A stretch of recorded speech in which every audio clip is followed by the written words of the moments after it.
गढ़मुक्तेश्वर कार्तिक गंगा मेले की हुई शुरुआत। खादर में देवउठनी एकादशी पर श्रद्धालु ने लगाई आस्था की डुबकी। श्रद्धालुओं का उमड़ी भारी भीड़।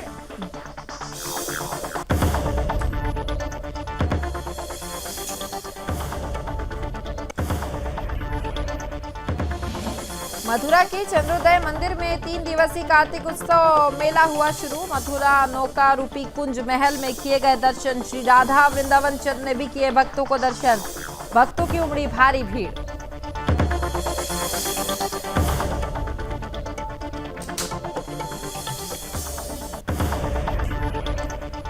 नवंबर को चंदौली दौरे पर रहेंगे सूबे के सीएम योगी आदित्यनाथ। चंदौली में बताएंगे सरकार की उपलब्धियां, देंगे करोड़ों रुपए की सौगात।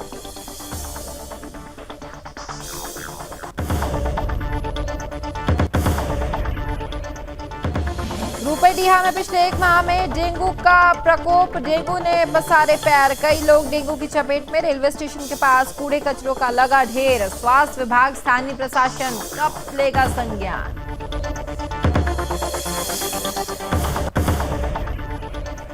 और कानपुर में बीएसएफ इंस्पेक्टर की संदिग्ध परिस्थितियों में हुई मौत। परिजनों ने लगाया हत्या का आरोप। मामले को लेकर कार्रवाई की है मांग।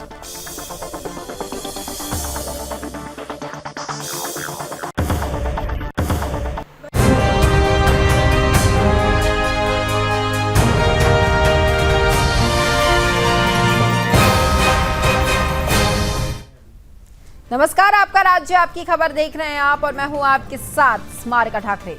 बुलेटिन की शुरुआत करेंगे। पहली खबर यूपी के हापुड़ से है, जहां गढ़मुक्तेश्वर गंगा मेले की शुरुआत हो चुकी है। इस मौके पर खादर में देवस्थान एकादशी पर आस्था की डुबकी लगाने के लिए कई श्रद्धालु यहां पहुंचे और इसके साथ ही मंडलायुक्त ने गंगा घाट पहुंचकर मेले का विधिवत रूप से फीता भी काटा। जबकि उत्तर प्रदेश सरकार के ऊर्जा मंत्री सोमेंद्र तोमर ने हवन और आरती में भाग लिया है। वहीं मेले में लगातार श्रद्धालुओं की बढ़ती भीड़ को देखते हुए पुलिस प्रशासन ने ड्रोन कैमरे से निगरानी शुरू कर दी है। हालांकि मुख्य स्नान जो है वो 8 नवंबर को होना है। आपको बताएं कि गंगा खादर कार्तिक पूर्णिमा मेले में अब तक करीब 5 लाख श्रद्धालुओं ने टेंट तंबू लगाकर पड़ाव डाल दिया है। ऐसे में गंगा की रेती गंगा रंग बिरंगी लाइटों से चमक रही है। देवउठनी एकादशी पर करीब 5 लाख लोगों ने पतित पावनी गंगा में आस्था की डुबकी लगाई और विधि विधान से मां गंगा का पूजा अर्चन भी किया, जिसके चलते दिन भर स्नान घाटों पर भक्तों की भारी भीड़ देखने को यहां मिली है।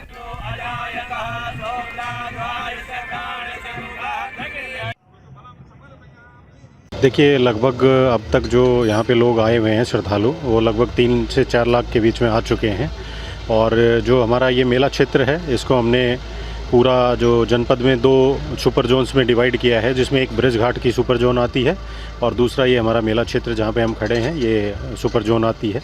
इसको हमने पूरे उसको 9 जोन्स में डिवाइड किया है और उसके साथ साथ इसमें 22 सेक्टर्स बनाए गए हैं, जिसमें कि 22 थाने जो हैं वो पुलिस के द्वारा यहाँ स्थापित किए गए हैं।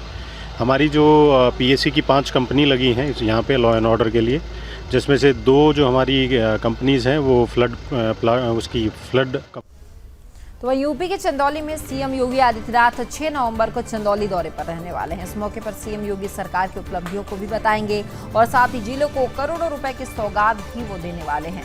तो वहीं सीएम के दौरे को लेकर लगातार प्रशासन द्वारा तैयारियां अब लगातार की जा रही है और मुख्यालय स्थित महेंद्र टेक्निकल इंटर कॉलेज में हेलीपैड और भव्य मंच भी यहाँ बनाया जा रहा है। इस दौरे को लेकर सीएम योगी आदित्यनाथ कई योजनाओं का शिलान्यास भी करने वाले हैं और साथ ही बच्चों को अन्न प्रसाद भी वो करवाएंगे। सीएम योगी जनसभा को संबोधित करने के बाद अधिकारियों के साथ बैठक करने वाले हैं और सीएम के आगमन को लेकर युद्ध स्तर पर अब तैयारियां शुरू हो गई है।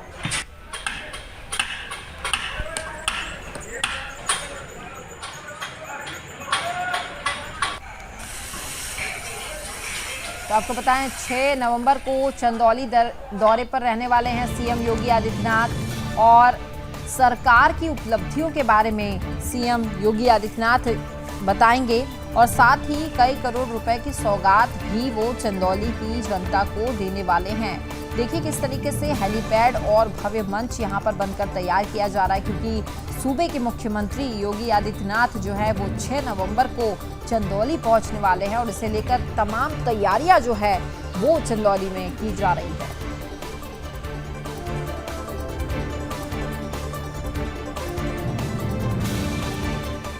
है मुख्यमंत्री योगी आदित्यनाथ यहाँ 6 तारीख को यहाँ पे आ रहे हैं और बहुत से करोड़ों का यहाँ पे सौगात देंगे और चंदौली की जनता उनके आने का इंतज़ार कर रही है, उनके स्वागत के लिए तैयारी की है। सबसे बड़ी बात बताना चाहता हूँ कि मुख्यमंत्री योगी आदित्यनाथ जो पिछड़ा चंदौली जनपद जिला बोला जाता है, यहाँ पे करोड़ों का सौगात देखे लोगों की निगाहें उस पर लगी है कि इस सौगात में क्या क्या उनको मिलेगा। जिला प्रशासन यहाँ पे पूरी तैयारी कर चुका है। कैमरामैन से कहें कि ये दिखाएं, ये व्यवस्था जो यहाँ पे चल रही है जोर शोर से चल रही है। यहाँ पे तमाम लोग लगे हुए हैं। यहाँ पे जो यहाँ पे मंच बनाया जा रहा है वो काफ़ी भव्य तरीके से बनाया जा रहा है और यहाँ के जो भारतीय जनता पार्टी के पदाधिकारी हैं उनके आने के युद्ध स्तर पर तैयारियाँ की जा रही हैं। और यहाँ पे मुख्यमंत्री 3 घंटे रहेंगे और 3 घंटे में यहाँ पे कानून व्यवस्था के लिए समीक्षा बैठक करेंगे और यहाँ के जो पदाधिकारी हैं भारतीय जनता पार्टी के उनसे मुलाकात करेंगे और यहाँ से 5 बजे वाराणसी के लिए यहाँ से निकल जाएंगे। कैमरामैन जितेंद्र सिंह, जिला समाचार प्रशांत सिंह, जनपद। तो वहीं उत्तर प्रदेश के भारत नेपाल सीमा रुपईडीहा में पिछले 1 माह से डेंगू ने दस्तक दे दी है, जिससे कई लोग जो हैं वो डेंगू की चपेट में आ रहे हैं और डेंगू की वजह से रुपईडीहा में आने वाले पर्यटकों की संख्या में भी कमी नजर आई है। डेंगू के बढ़ते कारण इसका असर जो है यहाँ के व्यापार पर भी अब पड़ने लगा है, जिसके चलते बाजारों में सन्नाटा पसरा हुआ है। जहाँ सरकारी अस्पतालों से लेकर प्राइवेट क्लिनिक में मरीज डेंगू का इलाज कराते हुए नजर आ रहे हैं। रुपईडीहा के राम जानकी नगर, जमुना नगर, अटल नगर, आदर्श नगर सहित तमाम इलाकों में डेंगू से जो लोग हैं वो पीड़ित नजर आए। वहीं स्वास्थ्य विभाग इस ओर कोई ध्यान नहीं दे रहा है। इतना ही नहीं, रेलवे स्टेशन रोड के पास कूड़े कचड़े के ढेर से डेंगू के साथ साथ मलेरिया सहित तमाम बीमारियां जो है वो लोगों में तेजी से फैल रही है। तो वहीं अब ये देखने वाली बात होगी कि स्वास्थ्य विभाग और स्थानीय प्रशासन इस पर क्या कुछ कार्रवाई करता है।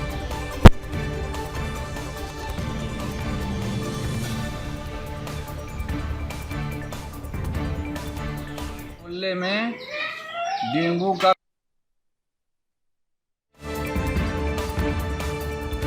हमारे मोहल्ले में डेंगू का प्रकोप फैला हुआ है। कम से कम 20-22 मरीज डेंगू से परेशान हैं। यहाँ पर स्वास्थ्य विभाग की तरफ से कोई न दवा का छिड़काव, न कुछ, न सफाई, नालियाँ सब बजाबज भरी पड़ी हुई हैं। कोई देखभाल नहीं हो रही, कोई देखने वाला नहीं है। बहुत बुरा हाल है। मरीज आजकल बहुत निकल रहे हैं। करीब 1 महीना से कोई ऐसा, ये नगर पंचायत रुपईडीहा है, कोई ऐसा घर नहीं है जिसमें डेंगू के मरीज न निकले। एक घर में 2-2, 3-3, 4-4 हर घर अस्पताल बना हुआ है।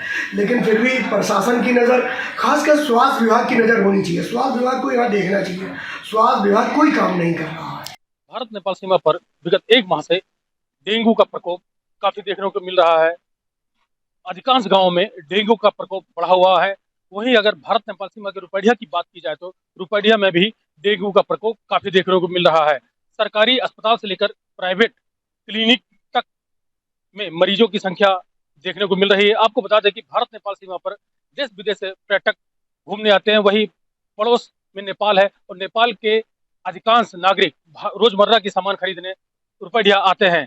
डेंगू के प्रकोप होने के कारण पर्यटकों की संख्या में कमी देखी जा रही है। डेंगू फैलने का मुख्य कारण यह है कि इस क्षेत्र में व हाईवे पर गंदगी का अंबार लगा हुआ है, इसी वजह से डेंगू फैल रहा है। आपको दिखाना चाहूंगा कि देख इस प्रकार से यहाँ डेंगू कूड़े के ढेर लगे पड़े हैं और स्वास्थ्य विभाग से लेकर संबंधित विभाग इस ओर कोई ध्यान नहीं दे रहा है। इसी वजह से नेपाल बॉर्डर पर डेंगू का प्रकोप देखने को मिल रहा है।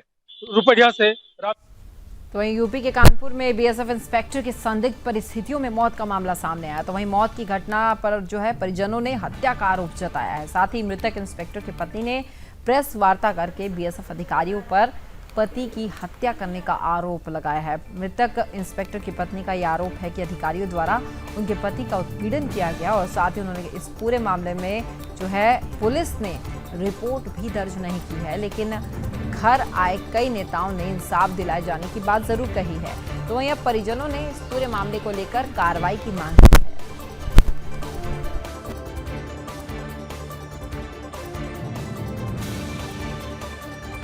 बॉर्डर सिक्योरिटी फोर्स में इंस्पेक्टर थे। उनको उनके अधिकारियों बहुत परेशान करते थे, प्रताड़ित करके अंत में उनकी हत्या कर दी। इसलिए मैं उनके बारे में बात करना चाहती हूँ। मणिपुर से वो बहुत ज़्यादा परेशान कर रहे थे 2.5 साल से।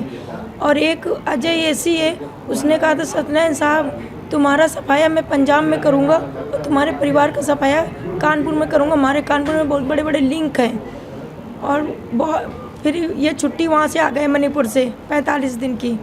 इसके बाद में ये अक्टूबर में गए 19 अक्टूबर। तो वहीं वृंदावन स्थित चंद्रोदय मंदिर में 3 दिवसीय कार्तिक उत्सव का शुभारंभ हो गया। इस अवसर पर नौका विहार करते हुए श्री राधा वृंदावन चंद्र ने भक्तों को दर्शन दिए। श्री राधा वृंदावन चंद्र के इस दिव्य एवं मनोहारी रूप के दर्शन के लिए मंदिर प्रांगण में श्रद्धालुओं की भारी भीड़ उमड़ पड़ी। इस उत्सव में भक्तों द्वारा मंदिर प्रांगण, कल्याणी एवं नौका को किस तरह से के पुष्पों से मनोहर रूप से सजाया गया, जहां भक्तिमय वातावरण में संपूर्ण मंदिर प्रांगण श्री श्री राधा वृंदावन चंद्र की जय जयकार होते हुए जो है हो उठा। और शयन आरती के दौरान भक्तों ने दामोदर अष्टक्रम कर का गान करते हुए राधा वृंदावन चंद्र के समक्ष दीपदान करके शुभाशीष भी प्राप्त किया।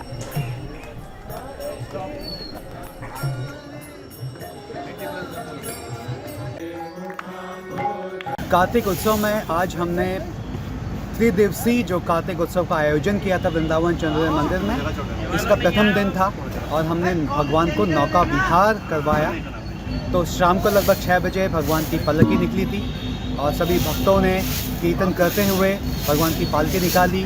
और जो मंदिर का सरोवर है, इसको कल्याणी कहते हैं, वहाँ पे सरोवर जो पालकी थी पहुँची भगवान जी की, राधा कृष्णा की, और उनका पालकी से उतर के नाव पर सवारी हुई। सभी भक्तों का कीर्तन चल रहा था और उसके पश्चात नौका विहार के बाद सभी लोग एकत्रित हुए लॉन के पास में और दामोदर उत्सव मनाया।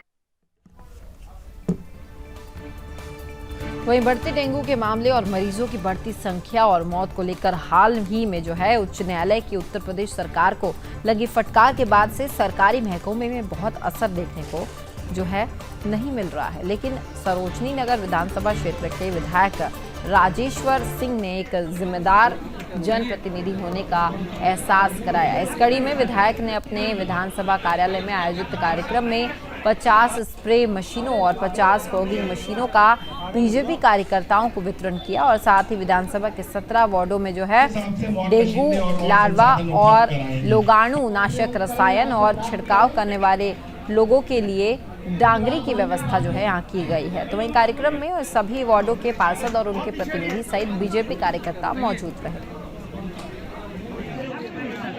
देखिए, ये कार्यक्रम जन जागरूकता का कार्यक्रम है।